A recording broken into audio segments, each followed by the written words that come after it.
का ईवीएस का है जी, ध्यान दोगे।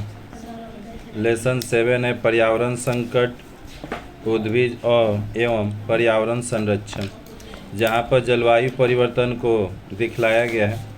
पिक्चर को ध्यान से देखोगे, पहले पिक्चर को ध्यान से देखिए, और हर पिक्चर कुछ न कुछ अपने आप में कुछ कह ही रहा है।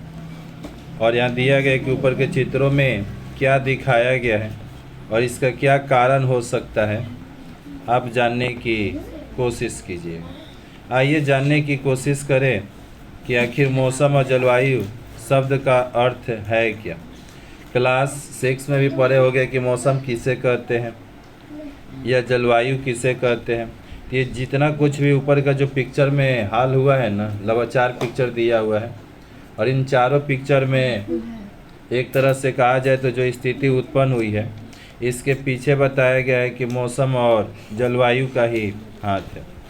मौसम एक ऐसी वायुमंडलीय अवस्था है, मौसम के बारे में बतलाया गया कि मौसम एक ऐसी वायुमंडलीय अवस्था है जहाँ धूप, आंधी, वर्षा, जल हर दिन हर घंटा ऐसा कि हर पल बदलता रहता है। यानी सिंपल भाषा में मौसम के बारे में यही कहा जा सकता है कि जो पल क्षण बदले वही तो मौसम है। यानी मौसम की कोई एकदम फिक्स नहीं है, अभी तुरंत धूप है, कुछ समय में ही कुछ भी हो सकता है।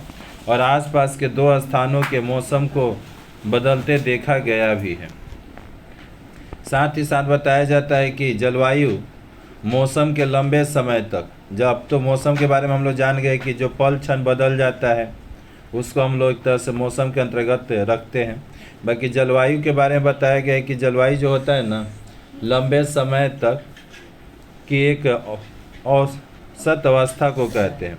यानी जो जलवायु है, मौसम के लंबे समय तक एक औसत अवस्था को जलवायु कहते हैं। और विभिन्न क्षेत्र में निश्चित समय में निश्चित जलवायु पाई जाती है। यानी जलवायु लगभग दूसरे किताब में 30 से 35 साल के, मतलब 35 से 40 रखिए, 35 से 40 साल की जो अवस्था होती है उसी को हम लोग एक तरह से कहा जाए तो जलवायु के अंतर्गत लेते हैं। और यहाँ पर आपके नीचे में दिया भी गया है कि जलवायु और मौसम में क्या अंतर है। और जैसे अगले पेज पर आओगे तो मौसम और जलवायु किन किन बातों पर निर्भर करता है, ये यहाँ पर करीब 6 पॉइंट लिखने हैं। फिर दिया है कि निम्नलिखित प्रश्नों के उत्तर दीजिए। और यहाँ पर कुछ प्रश्न आपके अभ्यास पुस्तक में दिया गया है, जिसमें से बहुत सारे कुछ ऐसे प्रश्न हैं जो आपके एग्ज़ाम के लिए खास भी होते हैं। ठीक, यहाँ से और उसके नीचे आओगे तो देख सकते हो कि प्रत्येक ऋतु का अस्थायित्व तो स्वाभाविक समय से अधिक या कम होने पर क्या कोई समस्या दिखाई पड़ती है, नीचे की तालिका में लिखना है। अगर बाई चांस कोई मौसम है, जैसे ग्रीष्म ऋतु ही है, तो ग्रीष्म होता है, शीत होता है, बसंत होता है, शरद होता है, तो सबकी क्या होता है कि अपना अपना समय है। सब मौसम का एक समय बाना है कि हाँ 3 महीना 4 महीना कि कौन मौसम कितना तक रहेगा। अगर उसमें मानो किसी में क्या होता है कि यहाँ लिखा है कि प्रत्येक ऋतु का स्थायित्व स्वाभाविक समय से अगर कहीं अधिक हो गया, मानो गर्मी है, रहने का 3 महीना रह गया तुम्हारा 4 महीना 5 महीना, तो क्या उससे कुछ समस्या होगा। या मानो कि बरसाते हैं, होना चाहिए 3 महीना, हो गया 1 महीना उसके बाद ख़त्म, तो क्या उससे कुछ समस्या होगा कि फ़ायदा होगा, यही तुमको बतलाना है नीचे के बॉक्स में। फिर आगे नीचे दिया है कि प्रकृति के इस खिलवाड़ को हम जलवायु परिवर्तन कहते हैं। यानी कि प्रकृति ने जो हमारे साथ ये खिलवाड़ किया, जहाँ पर मतलब एक तरह से कहा जाए तो हर समय है उस समय के साथ थोड़ा सा कम, ये एक तरह से। तो यहाँ पर बताया गया है कि अब अपने इलाके में क्या परिवर्तन कैसा, इसे जानने की चेष्टा करेंगे। और यहाँ पर भी एगो चार्ट दिया गया है, इसको भी आप लोग कोशिश कीजिएगा भरने का। जैसे यहाँ पर नॉर्मल क्वेश्चन दिया है कि आपका नाम क्या है, आपकी उम्र कितनी है, आप किस प्रदेश में रहते हैं, उस प्रदेश का नाम और वहाँ के मौसम की क्या विशेषताएं हैं, इसको बतलाना है। आइए सीधा हम लोग अपने चैप्टर पर बढ़ते हैं, जो कि अगला पेज पर देख सकते हो, पृथ्वी की घूंघट के तौर पर दिया गया है। इस पिक्चर को पहले भली भांति देखिए। हर जगह वायु, यानी यहाँ पर वायु के बारे में ही दिखाई दिया है। हर जगह गैस निकल रहा है, कहीं पर फैक्ट्री से, दूसरा पिक्चर में सिगरेट का, तीसरे में चूल्हे से, चौथे में बस से, पांचवा में बाइक से, वाहन कह सकते हैं। यानी हर जगह एक तरह से कहा जाए तो यहाँ पर धुएं की ही बात हुआ है। और ऊपर के चित्रों में क्या दिखाया गया है, तो सिर्फ धुएं को ही दिखलाया कि कहाँ से वायु प्रदूषित होती है और विभिन्न स्रोतों से निकलने वाला वह धुआं कहाँ जाता है, ये भी हम लोग को यहाँ पर देखने को कि सब धुआं निकला तो गया कहाँ पर, और इसका जाने के बाद इसका क्या इफेक्ट होगा, ये भी हम लोग एक तरह से पढ़ने वाले हैं। तो दिया गया है कि विभिन्न स्रोतों से निकलने वाले धुआं में विभिन्न प्रकार के गैसीय पदार्थ, यानी जो ऊपर के हम लोग पिक्चर देखें उस पिक्चर में यही ना दिखलाया गया कि बहुत सारे स्रोतों से क्या निकल रहा है, धुआं निकल रहा है। और उन धुआं में विभिन्न प्रकार के जो गैसीय पदार्थ होते हैं, विभिन्न तैरते कण आदि दिखलाया गया, जैसे कि carbon dioxide CO2, methane CH4, इसका फार्मूला याद कर लेना, नाइट्रोजन ऑक्साइड N2O, फिर क्लोरोफ्लोरोकार्बन, सल्फर डाइऑक्साइड आदि ऐसी गैसें तथा धूल तथा कार्बन इत्यादि के कण ये सब दिखाई देंगे। और ये पदार्थ बताया गया है कि वायुमंडल में जाकर जमा हो जाती है। ये सब जो निकला है, ये सब वाहन से या जो भी एक तरह से स्रोत से जो ये सब निकला है, ये सब क्या होता है कि जाकर हमारे वायुमंडल में या एक तरह से कहा जाए तो जमा हो जाते हैं और पृथ्वी को एक चादर की तरह समेट कर रखते हैं। यानी कि जहाँ गया वहीं पर ना जाके इकट्ठा हो जाएगा और पृथ्वी को एक चादर की तरह समेट कर रखते हैं। और बताया गया है कि पृथ्वी के वायुमंडल में O2, N2 इन गैसीय पदार्थों के अलावा ओजोन और जलीय वाष्प भी रहता है। अगर आप सोच रहे हैं कि नहीं हमारे वायुमंडल में सिर्फ कार्बन डाइऑक्साइड रहता है, मीथेन रहता है, नाइट्रोजन डाइऑक्साइड रहता है, क्लोरोफ्लोरोकार्बन रहता है, सल्फर डाइऑक्साइड रहता है, धूल रहते हैं, कार्बन रहते हैं, तो नहीं, इनके साथ साथ और भी तो बहुत सारा चीज़ है। क्या क्या उसमें बताया गया, O2, N2 और भी कुछ गैसीय पदार्थ होंगे। इसके साथ साथ ओजोन होता है, जलीय वाष्प होते हैं, ये सभी हमारे इसी वायुमंडल में विद्यमान है, उपस्थित है। पृथ्वी द्वारा छोड़ा गया जो ताप है, शक्ति के एक हिस्से को वायुमंडल में बनाए रखने में विभिन्न गैसीय पदार्थों का यह चादर सहायता करता है। यानी पृथ्वी द्वारा छोड़ा गया जो ताप शक्ति के एक हिस्से को वायुमंडल में बनाए रखने में विभिन्न गैसीय चादरों का यह सहायता करते हैं। यानी बताया गया पृथ्वी द्वारा जो छोड़ा गया जो ताप है, उस ताप को ये लोग क्या करता है कि वायुमंडल में ही खींच के रखता है। ये सारा गैस उस ताप को क्या करेगा कि वायुमंडल में ही खींच कर रखेगा।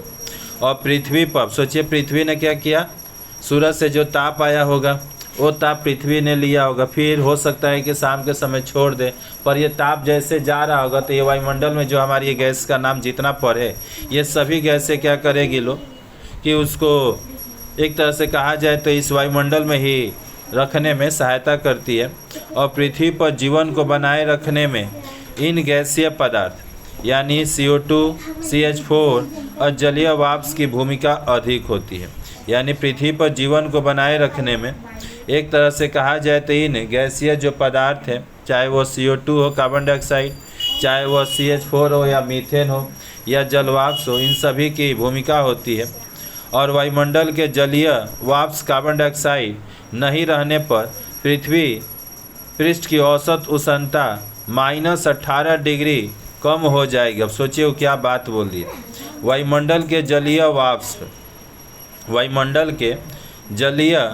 वाष्प कार्बन डाइऑक्साइड नहीं रहने पर, यानी कि वायुमंडल में जो जलीय वाष्प है जिसका नाम हमने क्या बोला, कार्बन डाइऑक्साइड, अगर नहीं रहेगा तो पृथ्वी के पृष्ठ का औसत तापमान एक तरह से -18 डिग्री सेल्सियस कम हो जाएगा और इसे पृथ्वी पर प्राणी का विकास से नहीं हो पाए। यानी कि कार्बन डाइऑक्साइड का, यानी जो जलीय कार्बन डाइऑक्साइड है, इसका होना ज़रूरी है। अब कार्बन डाइऑक्साइड से ताप भी बढ़ जाता है और ना रहे तो एक लिए ताप कम हो जाएगा, तो उसमें भी दिक्कत है।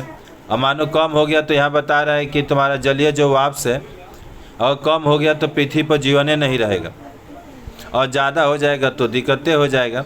और दूसरी तरफ हमारे विभिन्न कार्यों में एक तरह से बताया गया है कि हमारे विभिन्न कार्यों के कारण पर्यावरण में इन गैसीय पदार्थों का भी परिणाम बहुत बढ़ रहा है। सिर्फ ये नहीं, और भी बताया जाता है कि तुम बहुत सारा ऐसा काम करते होगे जिससे कि हमारे वायुमंडल में, हमारे पर्यावरण में इन गैसों का परिणाम बढ़ रहा है।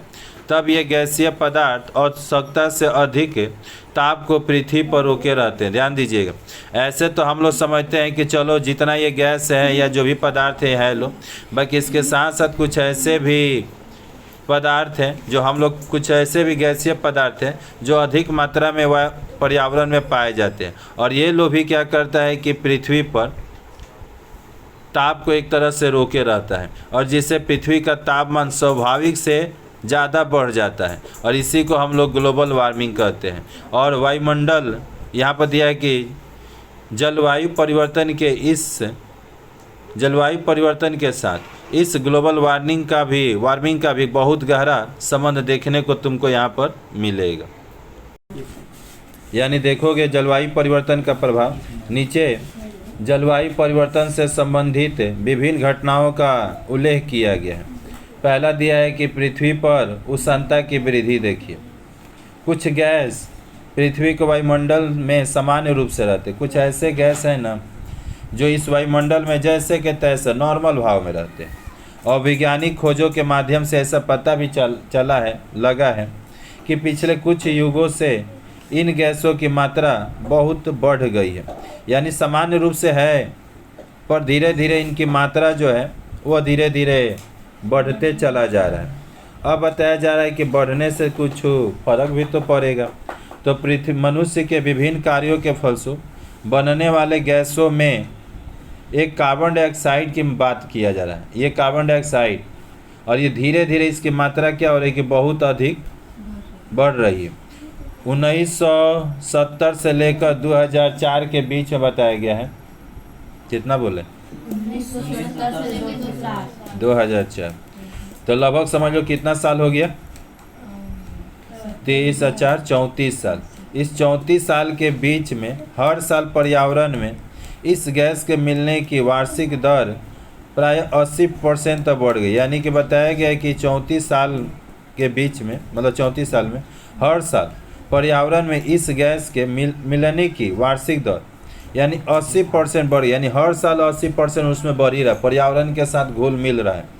और वायुमंडल में कार्बन डाइऑक्साइड की मात्रा 2006 में इतना न बढ़ गया कि पिछले लाखों वर्षों में भी इतना नहीं बढ़ा। 2006, उस समय जन्म नहीं हुआ होगा तुम लोग का। तो 2006 में इतना बताया जाता है कि मात्रा में इसका, मतलब कार्बन डाइऑक्साइड का हम लोग बात करें, जो गैस हम लोग छोड़ते हैं, तो जो गैस से हम लोग एक तरह से कहा जाए तो छोड़ते हैं कार्बन डाइऑक्साइड, वो गैस की मात्रा इतना ना बढ़ गया कि समझो कि इतना तो बोल रहा है कि लाखों वर्षों में भी नहीं बढ़ा होगा। अब फिर आते हैं 2001 का एक डाटा दिया है कि 2001 साल के औसत से पता चलता है कि पिछले 100 वर्षों में पृथ्वी की औसत तापमात्रा 1 डिग्री सेल्सियस बढ़ गई है। 2001 में कोई डाटा आया है कि 2001 साल के औसत से अगर देखा जाता है तो पिछले 100 साल में पृथ्वी की औसत ताप का 1 डिग्री सेल्सियस बढ़ गया। यानी पिछले 100 साल में जितना भी होगा, पिछले 100 साल, मानिए कि 2001 से 100 साल पीछे चले जाइए, और 100 साल में जितना भी होगा, मान लेते हैं कि हाँ जितना भी परसेंट होगा, अगर 1% है तो 1% और बढ़ गया, यानी 2% हो गया। यानी सीधे 100 साल में 1%, मतलब 1% नहीं कहेंगे, 1 डिग्री सेल्सियस ताप सीधे बढ़ गया। और राष्ट्रीय अनुसंधान संस्था जिसका नाम है नासा, इसने भी बताया है कि 2005 का जो वर्ष था ना, पिछले एक शताब्दी का सबसे गर्म वर्ष था। यानी कि 1901 से लेकर 2000, समझो कि वही 5 तक का हम लोग ले रहे हैं, यानी कि 2000 से 1 हुआ, बाकी 2005 का बता रहा है कि 2005 का जो साल था पूरे 100 साल में ना सबसे ज़्यादा गर्मी वाला साल था। मतलब पूरा, मतलब कहा जाए 1900 से लेकर मानो 2000 लगभग 5 का बताया गया है, लगभग 100 साल। इन 100 साल में बताया गया है कि 2005 का जो साल था सबसे गर्म वाला एक तरह से शताब्दी कह सकते हैं, यानी कि साल था। लिखा तो है। और 1980 से लेकर 1988 के मध्य भारतवर्ष में 18 ताप प्रवाह की घटना के बारे में जाना गया है, जिससे बहुत से लोगों की मृत्यु हो गई है। अब 2005 में आते हैं। 2005 में बताया गया है कि राजस्थान में बाढ़ और उत्तर पूर्व भारत में सूखा पड़ गया। अब सोचिए ना, 2005 में राजस्थान जो एक तरह से सूखा जगह है, जहाँ पर एक तरह से कहा जाए तो गर्मी ज़्यादा पड़ती होगी, अब वहाँ पर बाढ़ आ गया। और वहीं उत्तर और पूर्व भारत, हम लोग पूर्वी भारत में भी हैं, ठीक, तो उत्तर और पूर्वी भारत में सूखा पड़ गया, ले उलट गया। मतलब सिंपल भाषा में कहा जाए, जलवायु ने अपना प्रकोप दिखा दिया। और ऐसे ही राजस्थान शुष्क पड़ जाए। यहाँ सोचिए, जो राजस्थान शुष्क है, जहाँ पर लोग पानी के लिए तरसते होंगे, वहाँ पर एकदम बाढ़ से एकदम तबाही मचाए। लो पानी लिए तरस रहे हो ना, लो खूब पियो, आराम से दे दिए। और वहाँ पर वर्षा जहाँ कम होती है, जबकि उत्तर पूर्व भारत में अधिक वर्षा वाला स्थान है। जबकि हम लोग का उत्तर पूर्व का बता रहा था कि वहाँ पर वर्षा ज़्यादा होता है, तो वहाँ पर धरकर तुमको क्या किया, सूखा कर दिया। यानी जहाँ पर लोग वर्षा वाला जगह है, जहाँ वर्षा हो रहा है, वहाँ के लोगों को सुखा के मुआ दिया। और जहाँ पर लोग पानी के लिए तरस रहे हैं, वहाँ को पिया कर लो आराम से मुआ दिया। ऐसा हाल कर दिया। 2007 में फिर एगो बताया गया, 2007 में 4 बार निम्न दाब हुआ। निम्न दाब का मतलब होता है, यहाँ पे एगो चीज़ याद रखिएगा, ताप और दाब एक दूसरे के विपरीत जाते हैं।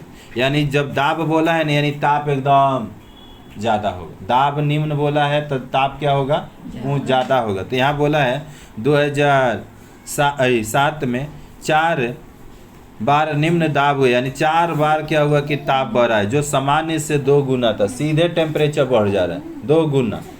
और जिससे बांग्लादेश, नाम सुने होंगे, भारत, नेपाल में भयंकर बाढ़ आई। सोचो ताप बढ़ रहा है, तो हम लोग सोचेंगे चलो ताप बढ़ रहा है तो क्या होगा कि सूखा होगा, पर यहाँ पर तो ले बाढ़े आ गए। क्योंकि जितने बर्फ़ वाले पर्वत होंगे उन सब की कहानी क्या होगा, सब पिघलेगा। लो बर्फ़ है, और जितना पिघलेगा उतना ही, बोले तो कि मान लो कि अगर हम लोग मोम हैं और हम जिस पर बैठे हैं वो समझो कि वो गर्म चीज़ है, तो हमारे जैसा मोम भी वहाँ पिघल कर तरल बन जाएगा। तो वही हाल था, पृथ्वी का ताप बढ़ रहा है, और पृथ्वी के ताप बढ़ने से सोचिए क्या क्या चीज़ें हो रही है। और बताया गया है कि ये भारत, बांग्लादेश, नेपाल में भयंकर बाढ़ आई और बहुत सारे लोगों का तो जीवन और जीविका नष्ट हो गए। साथ ही साथ प्राय 1 लाख लोगों से भी अधिक का तो घर बार ही उजड़ गया। सोचिए 2007 में आया, गर्मी ज़्यादा हुआ 4 जगह पर, और इन 4 जगहों में बताया जाता है कि इतना ना, मतलब कि तबाही हुआ, इतना ना एक तरह से कि 1 लाख से अधिक लोगों ने तो अपना घर बार और मतलब सब नष्ट हो गया उन लोगों का। पिछले 500 वर्षों में मई से अगस्त महीने तक कश्मीर के अमरनाथ की गुफा में लगभग 12 फुट की ऊंचाई तक बर्फ जमा रहता था। सोचिए पिछले 500 वर्षों से बोला है, 500 वर्षों, सॉरी कितना है जी, 5000 वर्षों से मई से अगस्त के महीने में अमरनाथ, कश्मीर में के अमरनाथ का दिया है कि वहाँ के जो गुफा है ना, उस गुफा में लगभग 12 फुट की ऊंचाई तक बर्फ जमा रहता था। आई तेरा ठंडा पड़ रहा होगा, हो सकता है 5000 वर्ष पहले तक। तो मानो कि 5000 वर्ष से, मतलब कहा जाए 5000 वर्ष से एक तरह से कहा जाए तो वहाँ पर बर्फ जमा रहा होगा। जबकि 2007 के जून महीने के अंत में अमरनाथ के जमे बर्फ की लंबाई घटकर सीधे 4 से 5 यानी यहाँ पर दिया है कि 1.2 से लेकर 1.5 मीटर, मतलब सिंपल समझिए कि 4 से 5 फुट बर्फ, जो बर्फ 5000 लगा था, 5000 वर्ष लगा था उसको 12 फुट जमने में। 5000 वर्ष, हम लोग का हाइट लगभग समझो 5.5 फीट, ठीक, यानी एक तरह से कहा जाए तो 5.5, यहाँ पर बोला कि 5000 वर्ष लगा था सिर्फ क्या, तो एक तरह से कहा जाए उस बर्फ़ को 12 फुट जमने में। और सीधे बताया जाता है 2007 का जो आया साल, उसमें सीधे 4 से 5 फुट बर्फ़ घट गया। और उत्तराखंड में 2013 का बात बोल रहा है, वहाँ पर क्या हुआ, तो मूसलाधार बारिश के कारण आए बाढ़ में कितने हजार लोग मर गए, बहुत सारे लोगों का तो घर बार विहीन हो गए और घर और दूसरी संपत्ति को भी बहुत हानि पहुंची। यहाँ पर नीचे देखिएगा, हिमवाह बर्फ की ठोस नदी के कहने से जो समझ में आता है ना, हिमवाह का मतलब क्या, हिम मतलब बर्फ होता है, यानी कि हिमवाह बर्फ की ठोस नदी कहने से जो हिमवाह मतलब समझिए बर्फ वाला नदी ठोस।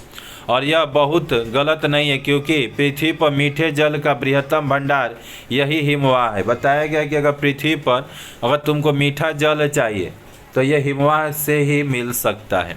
और हिमवाह के बर्फ के गले हुए जल से विभिन्न नद और नदियों की समृद्धि होती है। और यही बर्फ जब पिघलते हैं, हिम वाला बर्फ वाला जितना पिघलेगा तो उसी से नदी बनेगा, उसी से नदी की निर्माण होगा। और पृथ्वी पर प्रायः 99% हिमवाह का अवस्थान उत्तरी और दक्षिणी हो जाए, यानी कि ज़्यादातर देखिएगा हिमवाह कहाँ मिलेगा, तो वही उत्तर और दक्षिण में, क्योंकि वहाँ पर क्या होता है, ठंडा रहेगा। और हिमालय के पर्वतों पर भी तो बहुत से हिमवाह हैं, जैसे कि यहाँ पर दिखाया गया है।